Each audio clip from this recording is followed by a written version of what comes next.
My name is Mary, and I'm getting close to my late 50s this year.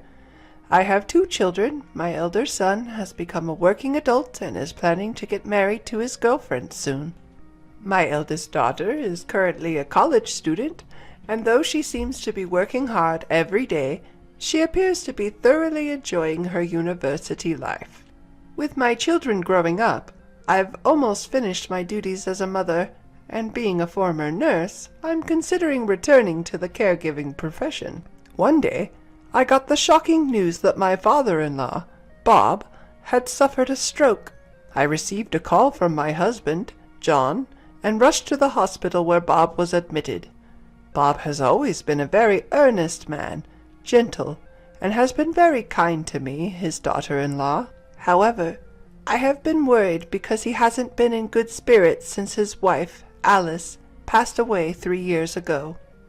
I occasionally visited his house to check on him and noticed a clear lack of energy, so we had been frequently inviting him out with the kids.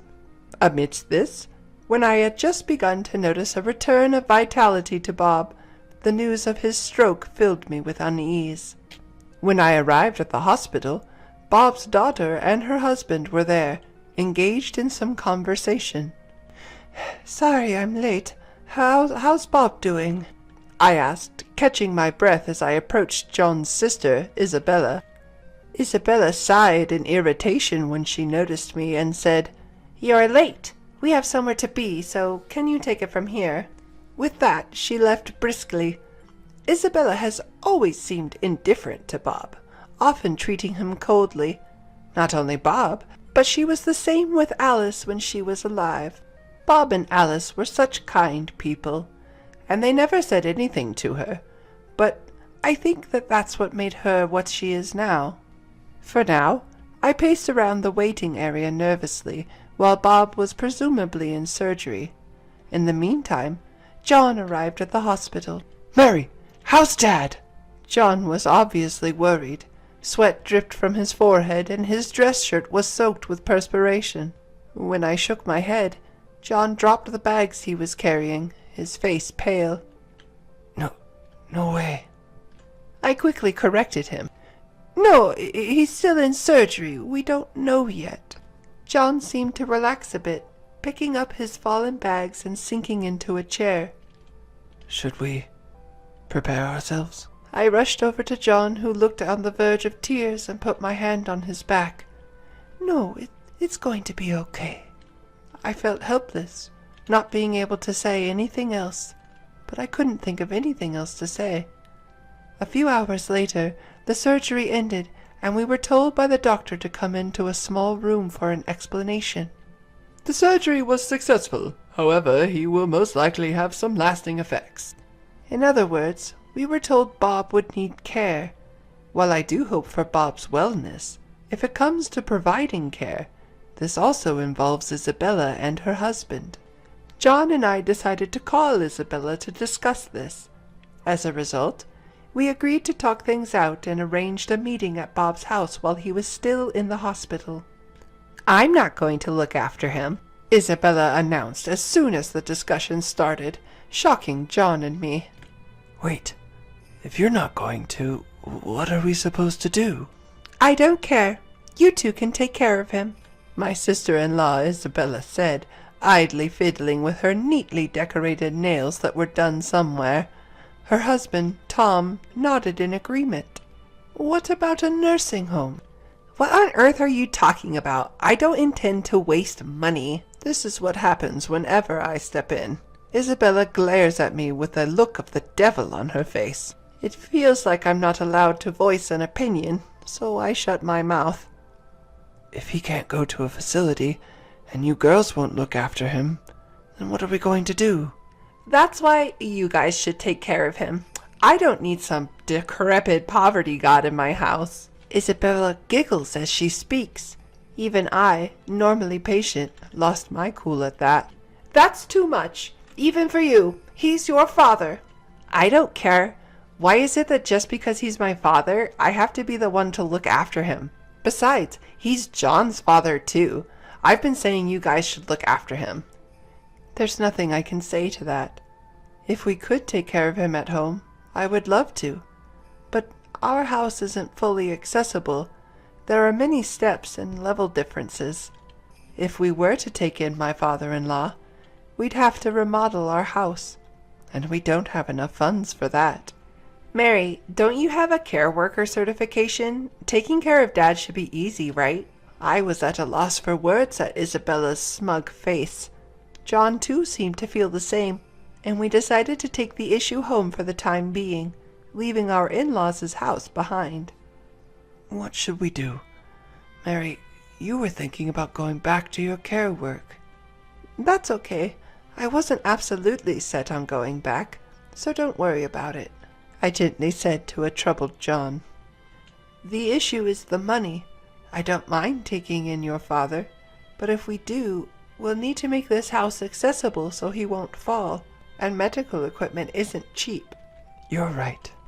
I wonder if it'll cost about $100,000. That's just a rough estimate, but if we think about adjusting the entire first floor for him to live on, that's about how much it'd cost. Our eldest daughter is still in college, so we don't have that much money. We still have a mortgage on the house, and the thought of adding a loan for renovations is daunting. I feel terrible about this, but should we ask him to go to a facility? The question is, can we even get him in one? The waiting lists are long, and the costs aren't negligible. I'm sure Isabella and her family won't help. There seems to be no solution in sight. We decided to at least hear out my father-in-law's opinion, and I alone went to the hospital where he was hospitalized. Upon entering his room, I found my father-in-law had recovered considerably and greeted me with a smile. Sorry for all the trouble. Every time I visited, my father-in-law would say something like this. Why would you say that? Now, I've brought you one of your favorite books today. According to the doctor, my father-in-law suffered a stroke on one side of his body and could no longer move the right half of his body on his own. Because of this, when reading a book, he would place it on the table and use something heavy to keep the pages from turning on their own. Ah, thank you. My father-in-law took the book I had brought and placed it by his pillow. Dad, I came today because I wanted to talk about something. It's about what's to come. At this, my father-in-law smiled warmly. Oh, I know. I'll be okay, even in a nursing home. I have saved up for it, so you don't have to worry. Despite his words, I could see a hint of loneliness in his expression. Well, Dad, if you're okay with it, why not come to our house? I've worked in elderly care before, and I'm a stay-at-home mom, so I have time. And John's there too. That's right. Let's live together. I blurted out the words, seeing his lonely expression. My father-in-law looked at me in surprise. That's a kind offer. He must have felt it somewhere within him, that he couldn't go back to his own house anymore. His own house, where his daughter Isabella and her husband are living. And I can see them treating him as an inconvenience if he were to return, ultimately leading him to a nursing home. Thinking this, I felt a pang of sadness. I had initially planned to listen to my father-in-law's feelings and proceed with the conversation accordingly, but I got ahead of myself. I felt somewhat guilty towards my husband, John, but I knew he would understand. Now, all that was left was to somehow arrange for his aftercare before his discharge. The problem was the cost. I decided to consult Isabella once. With these thoughts, I headed home. When John came back from work and I told him what had happened at the hospital, he looked a bit troubled, but agreed as if he had known it would come to this. John called Isabella right there. That's why we're asking for your help, because we're the ones who are going to be looking after Dad. It seemed like John and Isabella were arguing over the phone, and John's tone was getting a little harsh. With a sigh, he hung up the phone. John explained his conversation with Isabella. It seemed she was refusing to give any money, and there was nothing we could do about it. For the sake of my father-in-law, John began to discuss how we could handle the costs. After that, our house got a bit noisy. We discussed how to renovate the house and what kind of care supplies we'd need, and received various explanations about home care. When I told my father-in-law that he would be living with us after he was discharged, he looked apologetic, but also pleased. "Mary, could you get the checkbook that's over there?" My recovered father-in-law pointed at a cloth bag on the shelf during one of our visits. Wondering what he'd use a checkbook for, I did as he asked and took it out. Watching my father-in-law, I saw him open the bank book and show it to me. "I have some money here. Can you and John use it?" The checkbook he showed me had an amount written in it that I had never seen before. When I froze seeing this, my father-in-law laughed and said, "You and John will be taking care of me from now on, right? I heard about you getting a new car and making the house accessible. Would $10 million be enough for that?" 10 million? I hadn't counted the zeros, but I was shocked at the number of $10 million. I had no idea why my father-in-law had saved so much money, but apparently after my mother-in-law passed away, he didn't feel like doing anything and decided to venture into the investments he had been studying for a while. It seems to have worked out better than expected, and his savings began to accumulate quickly. He was not a big spender, so he only kept on saving. However, even if he wanted to remodel the house or buy a new car, it shouldn't cost that much. I handed his bank book back to him and said, I can't accept this much. Please use this for yourself." He, in turn, offered the bank book back to me, saying, "I can't use all this money. I would rather give it back to you and your family, who are willing to take care of me." Stuck with the predicament of the returned bank book again, I refused. "Still, I can't accept so much." My father-in-law, after contemplating for a while with a troubled look, proposed, "What about $1 million?" Seeing no end to this, I managed to persuade him to agree to a reduced sum of $100,000. He still seemed dissatisfied, but for the moment that was good. As such an exchange was going on, "I'm here!" Isabella appeared out of nowhere. With the entrance of Isabella, who was oblivious to money matters, I hurriedly shoved my father-in-law's bank book back into its original place. Seeing this, my sister-in-law Isabella frowned and asked, "What's going on?" with a hint of worry in her voice. I was relieved that she hadn't heard our previous conversation. Isabella had come to bring some clothes for our father. After chatting for a bit, we both left the hospital room, but on our way home, Isabella suddenly said that she had something to discuss and suggested we stop by a coffee shop. Her talks have never been about anything good in the past, so I assumed this wouldn't be any different. I reluctantly agreed, but it turned out to be a mistake. "I will take care of Dad." "What?" At the sudden proposal, I was taken aback. Despite her words, we're already in the middle of preparations to accommodate my father-in-law, even starting renovations on the house. I couldn't help but wonder why she would suddenly propose such a thing. "So, you don't have to visit the hospital from tomorrow?" "No, visiting has nothing to do with it. There's no rule stating that only the caretaker should visit, so why would she say such a thing?" Although I had doubts about Isabella's statement, I suggested we discuss it at another time and left the cafe. When I told my husband John about this at home, he pondered over it and suddenly seemed to connect the dots. "She must have overheard about the savings."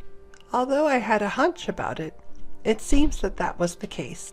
John said, "Otherwise there's no way she would accept the caretaking, especially considering she was so opposed to it until recently." I had vaguely suspected that she had found out about the money and was trying to curry favor to inherit all of it. She might even come up with some excuse to start spending it. "But what should we do?" I asked. "I have an idea. Let's let her take a shot," said John, with a sly grin on his face, indicating he was up to something. Feeling uneasy about his plan, I decided to keep quiet and follow Isabella's request for now. I had conveyed to my father-in-law that he wouldn't need to worry about money and that his daughter Isabella would be providing care. His response was ambiguous, a vague expression not quite affirming or denying his understanding, and with that, the conversation ended.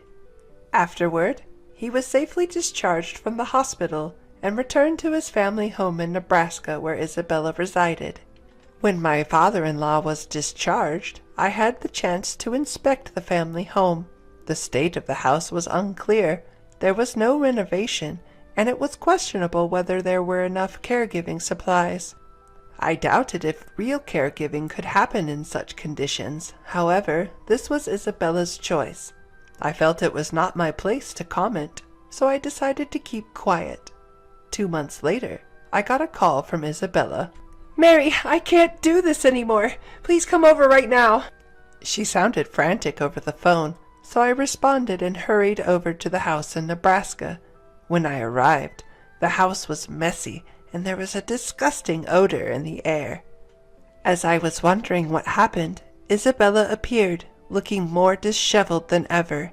She had dark circles under her eyes, and her walk was unsteady. "Are you okay?" I rushed over to Isabella, clearly in a bad state.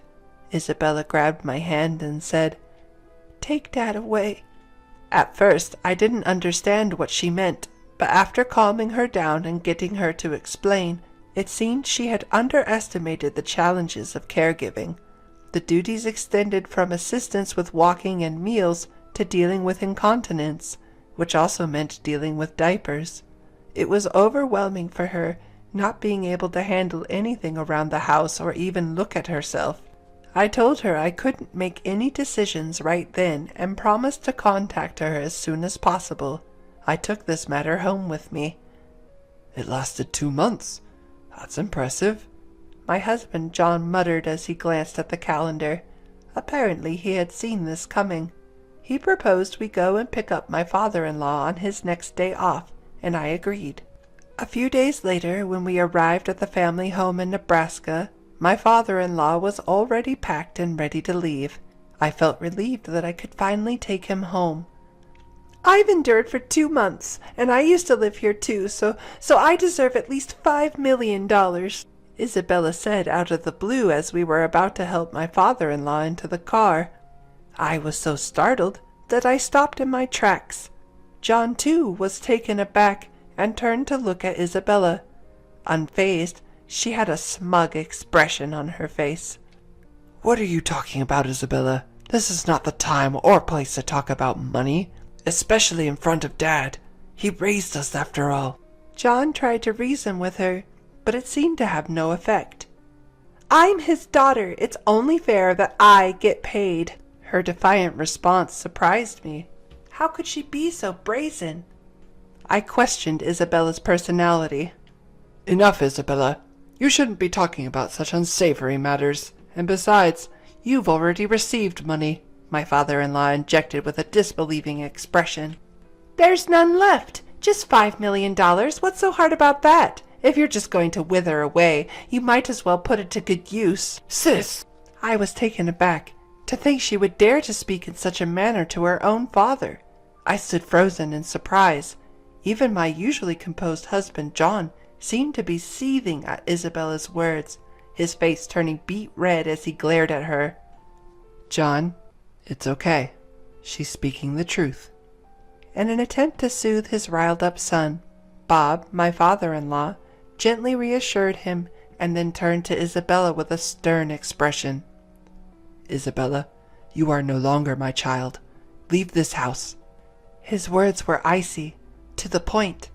Upon hearing this, Isabella froze in shock. What? What are you talking about? I'm your only daughter." "I only have a son, and this kind and caring woman here is my daughter-in-law. I don't know you anymore. Take your foolish husband and leave." Having only heard the soft-spoken side of my father-in-law, Bob, I was astonished at the harsh tone now. Looking at Bob, his eyes were hardened, not permitting any defiance. It seemed as though that the message was being conveyed. Even Isabella was silenced by his dominance. "Well then, shall we go? We're counting on you moving forward." It was as if the face from earlier had disappeared. Bob was back to his usual self, and he smiled at me. John and I had no choice but to follow his words. We drove back home, leaving a stunned Isabella standing in place. Apparently, Bob later arranged through his lawyer for a last will and testament, stating that the inheritance would go only to John, and ensuring that no portion of it would end up with Isabella. Though the house became vacant with Isabella's departure, John and I wanted to live there, and Bob was happy to oblige. Isabella and her husband moved out and into an apartment, and it seemed that they had been using a significant amount of Bob's money even when he was in good health. Their spendthrift habits led them into debt, and now they're struggling to pay it back. Every day I can't help but think that this is the inevitable outcome for someone like Isabella, who can't respect or repay her parent even if he's her biological father. While caring for Bob is indeed tough, as a person who has been in the caregiving profession, it doesn't feel like a burden to me, and we're able to maintain a good relationship.